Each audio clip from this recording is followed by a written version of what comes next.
एक श्री राम नाम के भगत थे, श्री राम नाम था उनका। वो भगवान के परम भक्त थे और निष्काम भक्त थे। तो पहले एक राज कर्मचारी के यहाँ नौकरी मिली, उनकी निष्कामता देखकर मंत्री जी ने अपने पास रख लिया और निष्कामता और प्रवीणता देखी तो बादशाह के सामने पेश कर दिया।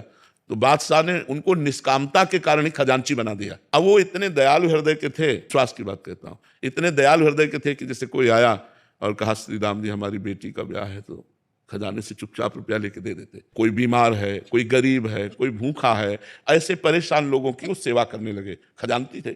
और ये बात काजी को पता चली, तो वैसे ही वो जलता था कि इतने उच्च कोटि के पद पर बैठ गया। उसने तुरंत बादशाह से शिकायत की कि श्री राम आपके खजाने को आपकी बिना अनुमति के लोगों को बांट रहा है। को बुलाया गया, तो अब झूठ तो बोलेंगे, तो उनका हुजूर हम किसी को दुखी नहीं देख सकते, इसलिए तो उनका अनुमति लेनी चाहिए। बात तो सही है, अनुमति लेनी चाहिए, तो आप अपराधी हो ना, अनुमति तो नहीं ली। तो उनका तो काजी से कहा तुम इसकी ध्यान करो, तो उनका फांसी की सजा, वो तो जल ही रहा था, तुरंत फांसी की सजा। उनको विश्वास था भगवान परम मंगल भवन है, अमंगल होने ही नहीं दे सकते।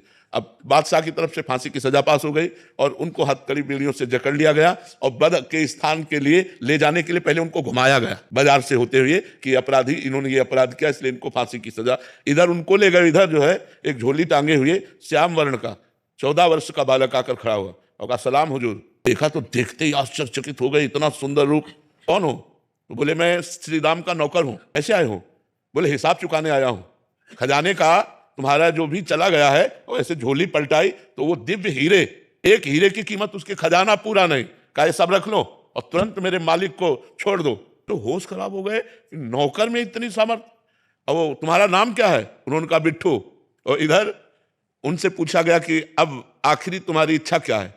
तो महाराष्ट्र में विट्ठल भगवान है, उनके वो सेवक थे, तो उनका एक बार केवल झांकी करवा। इधर हिसाब किताब, उन्होंने उधर कह रहे एक बार झांकी करा दो। तो विट्ठल भगवान के पास गए और कहा राजी हो? में घोड़े से दौड़ते हुए वो आदमी आए राज की और कहा श्री राम को मुक्त कर दिया जाए। बादशाह ने तुरंत बुलाया है, तो बादशाह ने बुलाया और कहा कि वो तुम्हारा नौकर वो हीरे डालकर पता नहीं कहाँ चला गया, मैं दोबारा देखना चाहता हूँ, एक बार उसका दीदार करना चाहता हूँ।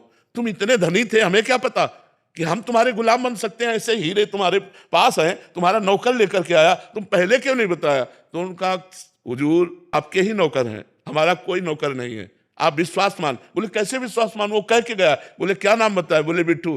अरे बोले महाराज वो हमारे विट्ठल भगवान है, वो हमारे इष्ट है, वो इसलिए। तो वो रो पड़ा, उसने कहा एक बार दीदार करा दो। बोले हमारी सामर्थ्य नहीं, वो स्वतंत्र है, अगर वो चाहे तो दर्शन दे सकते। मैं तो विश्वास कि जो मैं धर्म का कार्य कर रहा हूं, भले फांसी मिली है लेकिन भगवान मेरी रक्षा करेगा। तो भगवान ने रक्षा की कि नहीं?